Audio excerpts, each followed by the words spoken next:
जैसे ही मैं गांव की सीमा में दाखिल हुआ, मुझे कुछ अजीब सा महसूस हुआ था। ऐसा लग रहा था जैसे कुछ बहुत बुरा हो रहा हो। मेरी नज़र अपने आप पंचायत की तरफ चली गई थी, जहां सब लोग घेरा बनाकर खड़े थे। मेरी माँ मुझे हमेशा इन सब बातों से दूर रखती थी, इसलिए उन्होंने मुझे शहर भेज दिया था, ताकि मैं वहां आराम से अपनी पढ़ाई पूरी कर सकूं और वहां रह सकूं।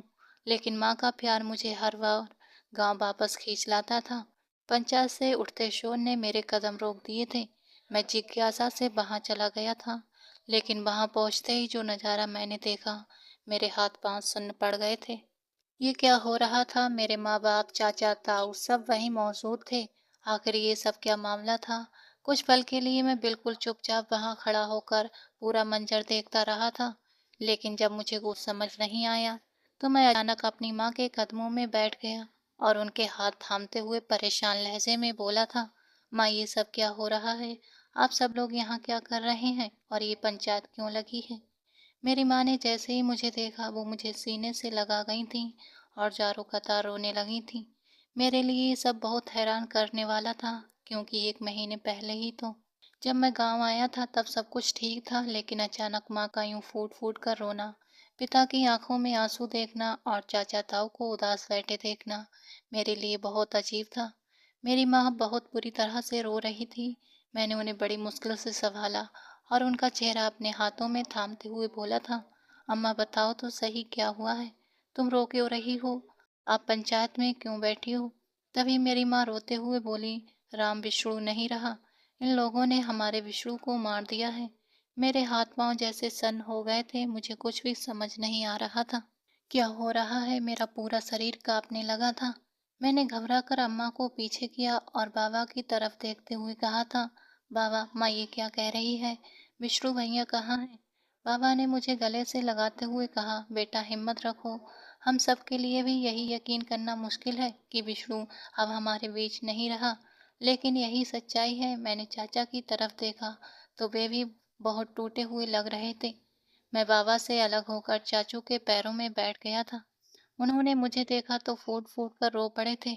विष्णु कोई और नहीं बल्कि मेरे चाचा का इकलौता बेटा था, मेरा बड़ा भाई था। वो मुझे जान से भी ज्यादा प्यारा था। वही तो मेरा सबसे अच्छा दोस्त था, जिसे मैं अपनी हर बात शेयर करता था। अभी 2 दिन पहले ही तो मेरी उससे बात हुई थी। विष्णु भैया मेरी माँ के दूध शरीक भाई के बेटे थे, इसलिए माँ की हालत इतनी खराब थी। मैं चाचू से उठकर ताऊ की तरफ मुड़ा और बोला, ताऊ जी बताइए ना, विष्णु भैया हमारे बीच क्यों नहीं है? फिर जब पंचायत के मुखिया ने जो बात बताई, उसे सुनकर मेरे पैरों तले से जमीन खिसक गई थी। मुझे ऐसा लगा जैसे आसमान मेरे सिर पर गिर पड़ा हो। आखिर ऐसा कैसे हो गया? सिर्फ 2 दिन में सब कुछ बिखर गया था। मेरा सब्र जवाब दे गया था। सरदार की तरफ देखकर मैं गुस्से से दहाड़ा था, आप अब तक कोई कार्रवाई क्यों नहीं कर रहे? उस आदमी को अभी तक बीच चौराहे पर सजा क्यों नहीं दी गई? उसे पकड़ा क्यों नहीं गया? सरदार साहब ने मेरी ओर देखकर कहा था, हमारा भी यही इरादा था, लेकिन जिसने तुम्हारे भाई की हत्या की है वो भाग चुका है। असल में विष्णु भैया की एक छोटी सी लड़ाई गांव के आखिरी छोर पर रहने वाले एक गरीब किसान के बेटे राव से हो गई थी। कई बार मैंने विष्णु भैया को समझाया था कि झगड़ा फसाद मत किया करो, इससे इज्जत कम होती है, लेकिन मेरा भाई मानता ही नहीं था। थोड़ी सी बात पर दोनों में मारपीट शुरू हो गई और आखिर में उस आदमी ने जोर से डंडा मेरे भाई के सिर पर दे मारा, जिससे वो उसी पल दम तोड़ बैठा था और अब वो आदमी गायब हो गया था। मैं कुछ कह पाता उससे पहले ही मेरे ताऊ अपनी जगह से उठे और सरदार की तरफ देखते हुए गुस्से में बोले थे, आप हमारी बात क्यों नहीं समझ रहे? हमें खून के बदले खून चाहिए, हमें उसी घर की लड़की चाहिए, बस बात खत्म। सरदार साहब कुछ पल के लिए चुप रहे। मैं जैसे पत्थर बनकर खड़ा था। लंबी खामोशी के बाद सरदार साहब ने मेरे पिता की ओर देखकर कहा था, हमने बहुत सोचने के बाद फैसला किया है कि हम शादी के बदले लड़की दे देते हैं, क्योंकि पहले तो आपका बेटा यहाँ मौजूद नहीं था, लेकिन अब वो आ चुका है। अगर आपकी रजामंदी हो तो हम अभी के अभी शादी कराना चाहते हैं। बिना शादी के हम लड़की आप लोगों को नहीं देंगे। मेरे पिता तुरंत बोले, सरदार साहब हम तैयार हैं, आप उस लड़की को हमारे सामने लेकर आइए। और मैं जैसे एक झटके से होश में आया था। यानी शादी मेरी होने जा रही थी। मैं मना करना चाहता था, विरोध करना चाहता था। मैं किसी अनपढ़ गंवार लड़की से शादी नहीं करना चाहता था। मैं शहर का पढ़ा लिखा आदमी था और भला मैं क्यों एक गंवार लड़की से शादी करता? ये तो मेरी पूरी जिंदगी का सवाल था, लेकिन खानदान की इज्जत के खातिर मैं खामोश रह गया था। पूरी पंचायत के सामने मैं चुप हो गया। मेरी शादी उस लड़की से करा दी गई थी। उसका नाम काश्मीरा था। नाम से ही मुझे पता चला था कि ये लड़की एक क्लास भी नहीं पढ़ी थी। हाँ, मुझे इससे कोई लेना देना नहीं था।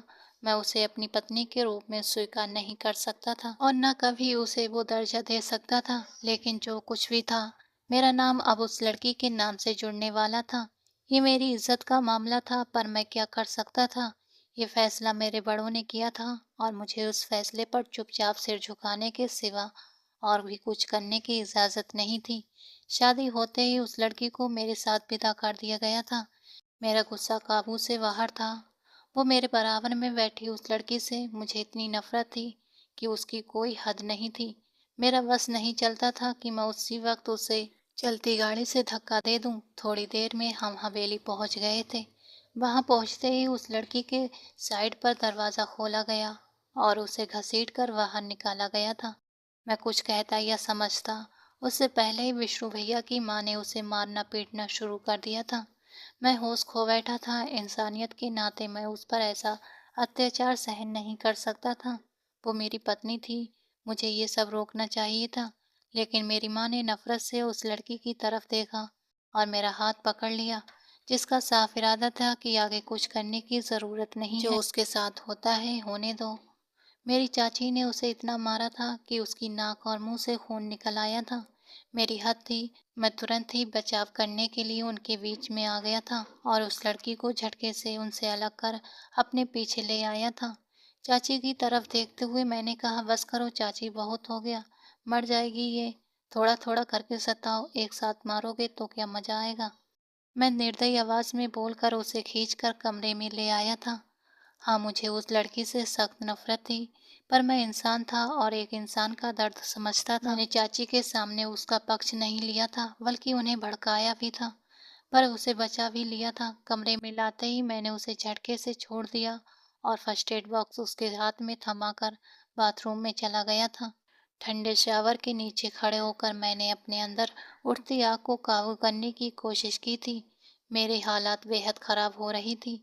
मेरी आंखों से लगातार आंसू बह रहे थे।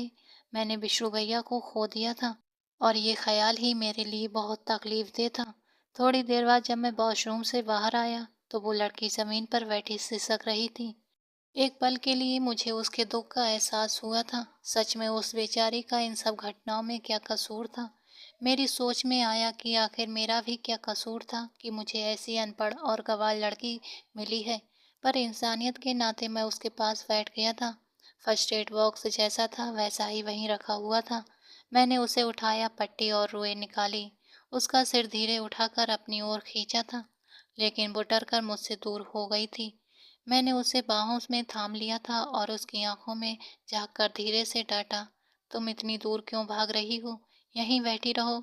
ये मेरी तरफ का दर्द है, तुम पर असर नहीं पड़ेगा। ज्यादा हल्ला मत करो, मेरे सामने नाटक करने की जरूरत नहीं है। फिर मैंने धीरे धीरे उसके घाव का खून साफ करना शुरू किया था। उस एक पल में मुझे उस पर सहानुभूति हुई थी। किसी लड़की के साथ ऐसा होना गलत था। मेरे अंदर का इंसान जागा हुआ था। मरहम पट्टी करके मैंने उसे सोफे पर आराम करने को कहा और खुद बिस्तर पर जाकर बैठ गया था। तभी अचानक मेरे दिमाग में अनीता का ख्याल आया था। सुबह से अब तक मैंने उसे एक बार भी मैसेज या कॉल नहीं किया था।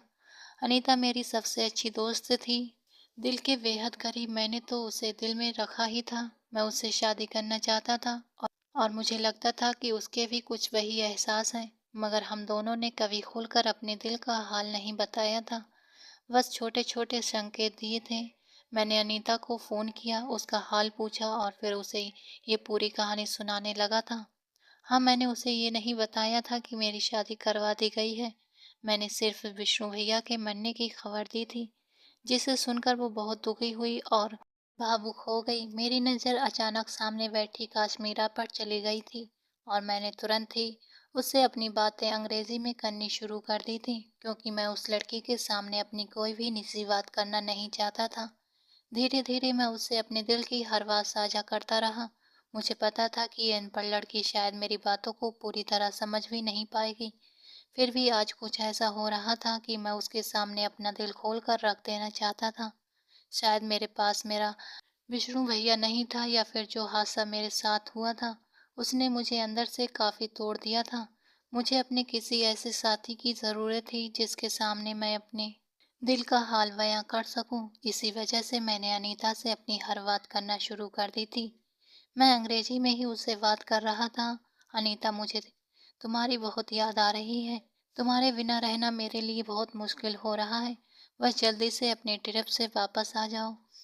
मुझे तुमसे बहुत बातें करनी है और एक बहुत खास भी बतानी है। अनीता भी अंग्रेजी में ही जवाब दे रही थी। बिल्कुल राम, तुम परेशान मत हो। मैं जल्दी ही अपने ट्रिप से लौट आऊंगी। फिर हम दोनों अच्छा समय बिताएंगे। और मुझे भी तुम्हें अपने दिल की एक खास बात बतानी है। काफी देर तक बातें करने के बाद मुझे अंदर से सुकून मिला था और मैंने मोबाइल बंद कर दिया और लेट गया था। जैसे ही मैंने कमरे की लाइट बंद की, काश्मीरा ने धीरे से फड़फड़ाते हुए कहा था, प्लीज लाइट ऑन कर दीजिए, मुझे अंधेरे से डर लगता है। उसकी आवाज बिल्कुल मासूम थी। हाँ, वो गंवार और अनपढ़ लड़की थी, लेकिन बेहद खूबसूरत थी। उसके लंबे काले बाल कमर तक थे और चोटी में बंधे हुए थे। अगर वो अपने बालों को खोल देती तो और भी सुंदर लगती। उसका रंग दूध सा गोरा था। उसकी बड़ी और चमकदार आंखें इतनी खूबसूरत थी कि उसमें कुछ पल के लिए डूब जाए। उसके गालों पर हल्की गुलाबी रंगत और गाल के पास एक छोटा सा मासूम सा तिल। वो लड़की सच में खूबसूरत का अद्भुत नमूना थी। कोई भी उसे देखता उस अपने आप पर काबू नहीं रख पाता, लेकिन मैं काफी मजबूत इरादों वाला था। मुझे पता था कि वो मेरी दुश्मन की बेटी है, इसलिए मैं उससे दिल नहीं लगाना चाहता था, ना ही अपने दिल को बहलाना चाहता था। मुझे बस उससे कोई दर्द भुगतवाना था और अपना बदला लेना था। मैं गुस्से में चिल्लाया, अगर तुम ठंड से बाहर कांपना नहीं चाहती तो यहाँ चुपचाप सोती रहो, वरना मुझसे बुरा कोई नहीं होगा। मेरी ठंडी आवाज सुनकर वो कांप गई थी। उसके बाद उसकी आवाज मेरे कानों में नहीं आई। अगली सुबह जब मेरी आंख खुली तो मेरी नजर सीधा जमीन पर बैठी काश्मीरा पर पड़ी थी। वो शायद रो रो कर वहीं सो गई थी। उसकी आंखें बंद थीं, लेकिन चेहरा बिल्कुल मासूम और गुलाब की तरह खिल रहा था। एक पल के लिए मन में ये विचार आया कि काश मैं इस खूबसूरत चेहरे को करीब से देख पाता, लेकिन तुरंत ही मैंने ये ख्याल झटक दिया था, क्योंकि मेरी आंखों के सामने मेरे विशु भैया का हंसता खेलता चेहरा तैर गया था। कैसे उस बदमाश ने मेरे भाई को मार दिया होगा, ये सोचकर ही मेरा दिल सिसक उठा था। मैं उसे नफरत भरी नजरों से देखकर बाथरूम में चला गया था। थोड़ी देर नहाकर मैंने खुद को शांत किया और फिर नए कपड़े पहनकर नीचे आया था। वो लड़की कमरे में नहीं थी, शायद बाहर गई थी या किसी ने बुलाया होगा। मैंने चुपचाप कपड़े बदले और बाहर सवारे और नीचे उतर आया था। मैं कल तक यहाँ से चला जाना चाहता था, इसलिए आज सबसे मिलना जरूरी था। मैं यहाँ ज्यादा दिन रुकने के लिए नहीं आया था। मेरा सारा काम पीछे पड़ा था और मैं उसे कि सिर्फ नौकरों पर छोड़कर नहीं रह सकता था। नीचे उतरकर जो नज़ारा देखा था उसे देखकर मेरी रूह कांप उठी थी। मेरी चाची और ताई उस लड़की पर बेइज्जती कर रही थीं।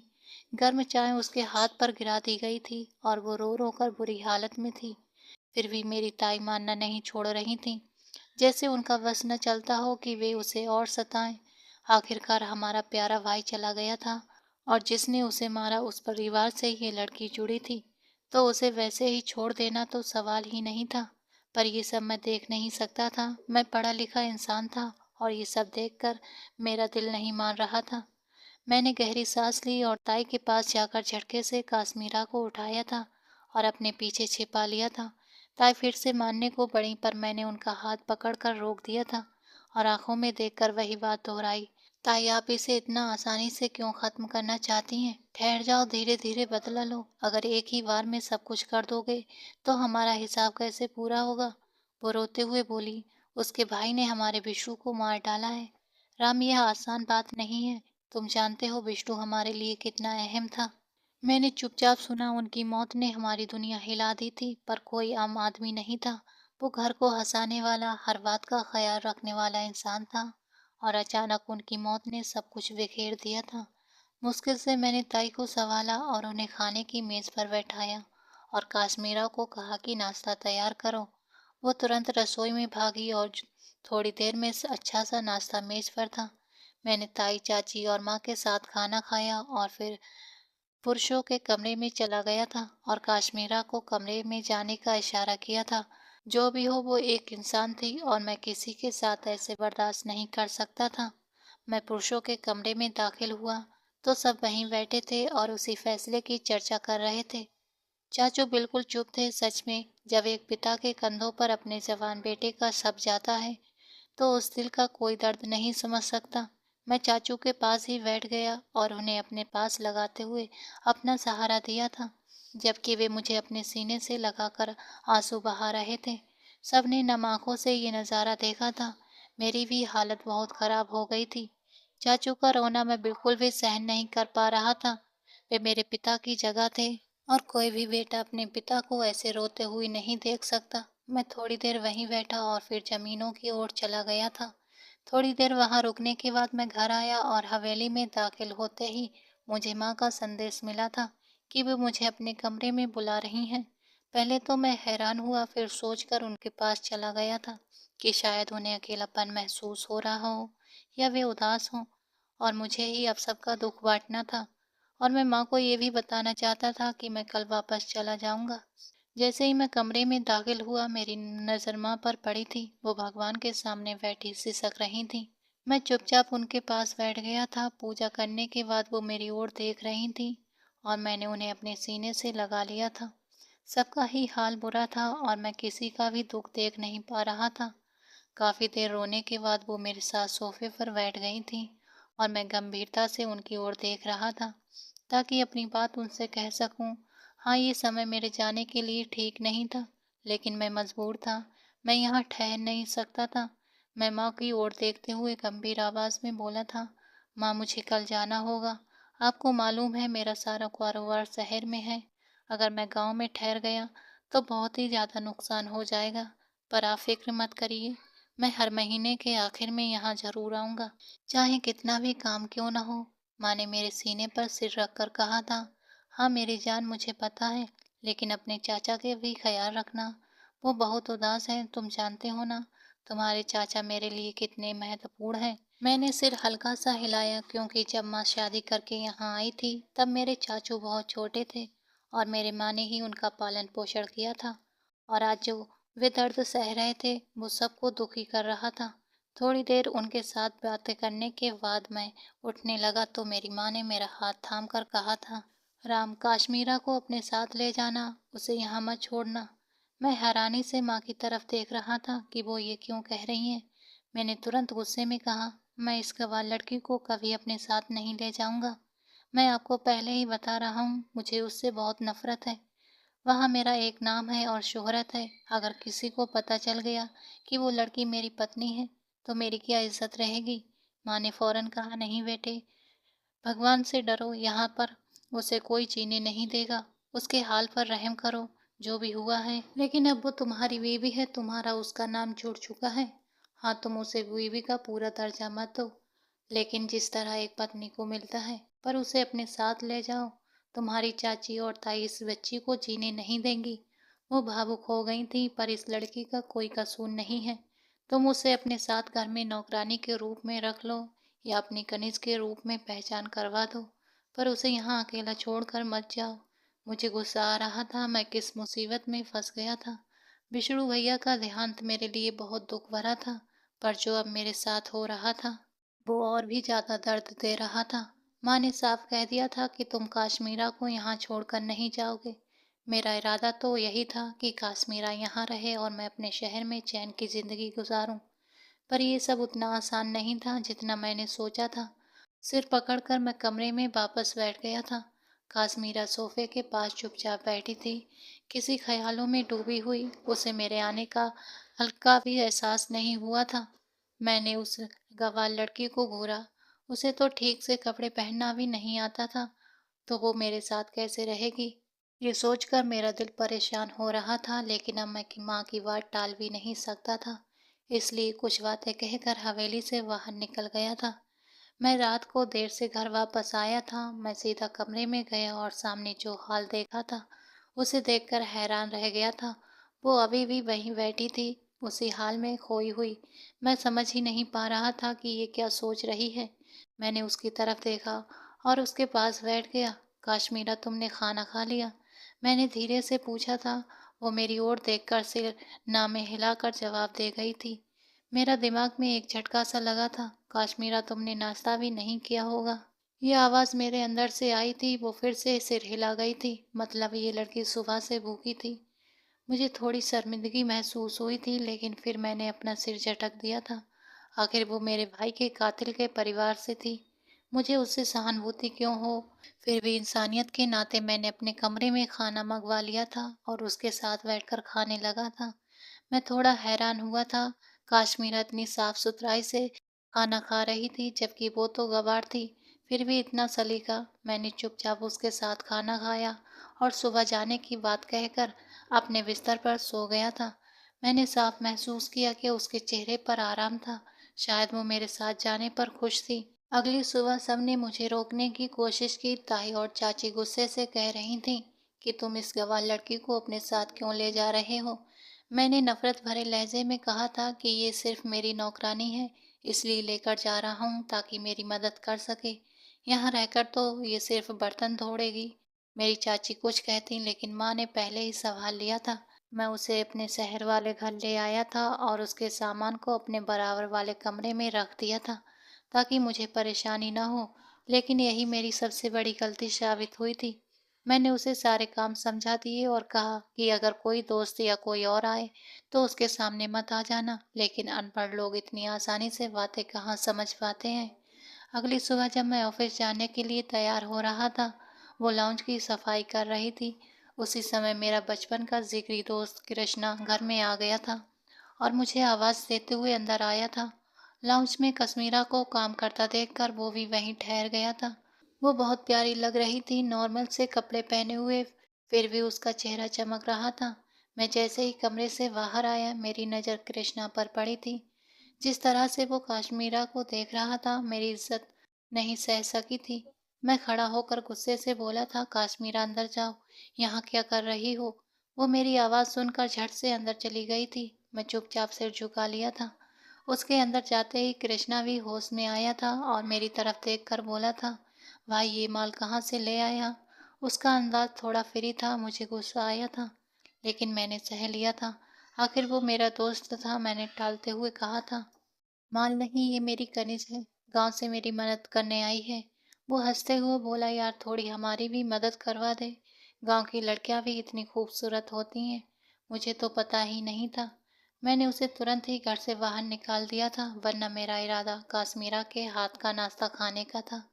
उस दिन नाश्ता खाते हुए मुझे पता चला कि वो लड़की खाना बनाने में काफ़ी माहिर है। ऑफिस के बाद भी मेरी नज़रों के सामने बार बार वही दृश्य आ रहा था, जब काश्मीरा लाउंज की सफाई कर रही थी और कृष्णा उसे देख रहा था। मैं नहीं समझ पा रहा था कि मुझे इतना गुस्सा क्यों आया था। फिर ये सोचकर मैंने सिर झटक दिया कि हो सकता है वो मेरी पत्नी है। तब मुझे बुरा लगा।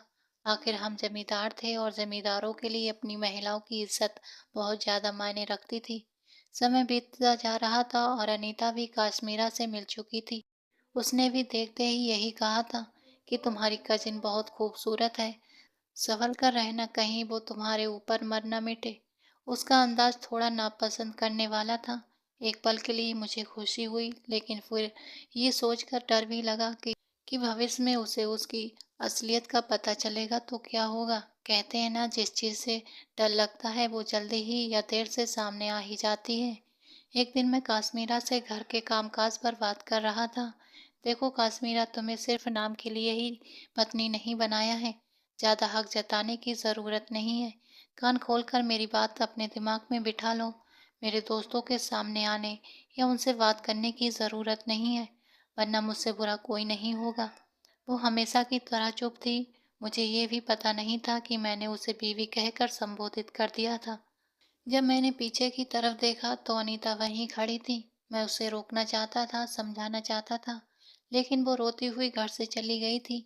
मुझे समझ नहीं आ रहा था कि मैं अनीता को कैसे समझाऊं, लेकिन अगले दिन ही मैं उससे मिलना और बहुत मुश्किल से अपनी बात मनवाई थी कि जैसा वो सोच रही है वैसा कुछ नहीं है और काश्मीरा मेरे लिए क्या मतलब रखती है। मैंने ये साफ शब्दों में बता दिया था। वो मुझसे नफरत भरी नजरें फेर कर चली गई थी। काफी समय तक उसने मुझसे कोई बात नहीं की थी, जबकि मैं लगातार उससे मिलने की कोशिश कर रहा था। इस दौरान काश्मीरा मेरे बहुत करीब रही थी, लेकिन मैंने अभी तक उसे पत्नी का अधिकार नहीं दिया था। हाँ, वो मेरी सेवा करती थी और उसकी इस सेवा से उसने मेरा दिल जीत लिया था। लेकिन जब भी मैं उसका चेहरा देखता था, मुझे गुस्सा आता था कि जो आदर्श मैंने अपने लिए सोचा था, वो काश्मीरा नहीं है। मुझे एक पढ़ी लिखी लड़की चाहिए थी जिसमें हर शख्सियत हो, लेकिन उसके पास शिक्षा नहीं थी और यही मेरी नाराजगी का कारण था। मैं अपने परिवार से बहुत दूर था। अगर मैं उनके साथ अपनी शादीशुदा जिंदगी गुजारता तो किसी को कुछ भी पता नहीं चलता, लेकिन अफसोस ये संभव नहीं था। कुछ दिनों बाद अनीता ठीक हो गई थी, लेकिन मैं अभी तक असली सच से परिचित नहीं था। वो घर पर आने जाने लगी थी, लेकिन बहाने बनाकर काश्मीरा को बहुत तंग करती थी और ये सब मुझे बहुत बुरा लग रहा था। फिर भी मैं कुछ नहीं कहता था क्योंकि मुझे भविष्य में उसे ही अपनी पत्नी बनाना था। मुझे पता नहीं था कि अनीता क्या खेल खेलना चाहती है। कुछ दिनों बाद उसने मुझे एक पार्टी का निमंत्रण दिया था और कहा कि काश्मीरा को पत्नी के रूप में साथ लाना होगा।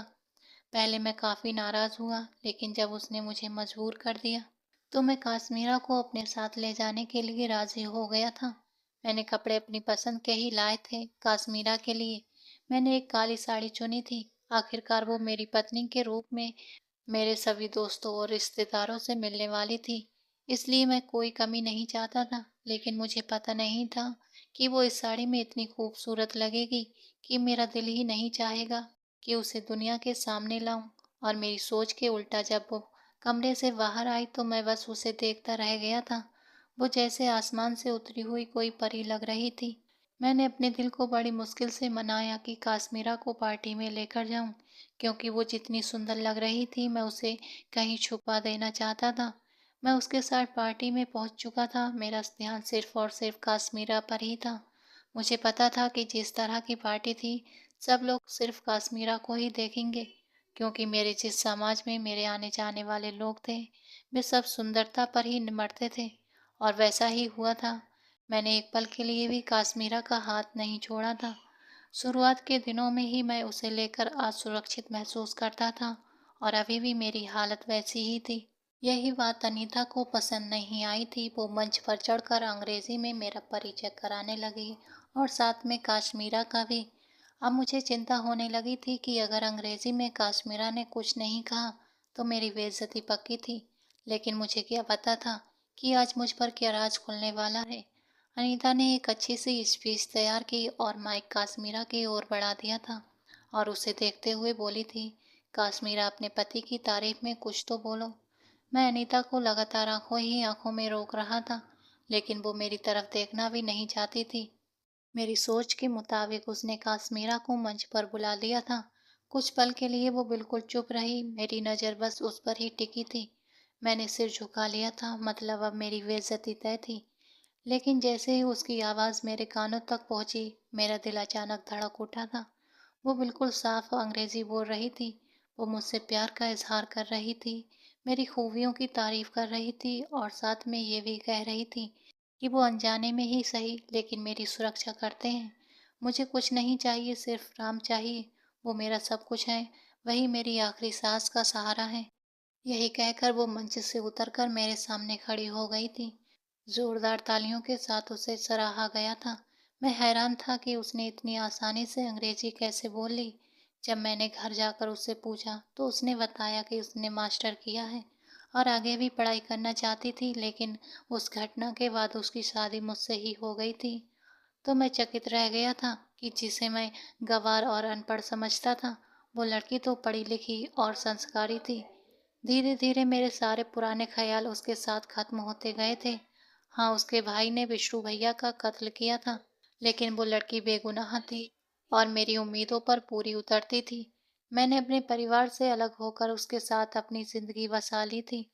मेरे ताऊ और चाचा ने बहुत विरोध किया था, लेकिन मैंने किसी की नहीं सुनी, क्योंकि वो लड़की मुझे दिल से पसंद आई थी और उसमें कोई कमी नहीं थी जिसमें मैं उसे अकेला छोड़ देता। अब मैं उसके साथ एक खुशहाल जिंदगी बिता रहा हूँ और हमारा एक छोटा सुंदर गोल मटोल सा बेटा भी है। दोस्तों, आपको ये कहानी कैसी लगी अपनी राय कमेंट बॉक्स में ज़रूर देना। रोज़ एक नई कहानी सुनने के लिए हमारे चैनल को सब्सक्राइब करना।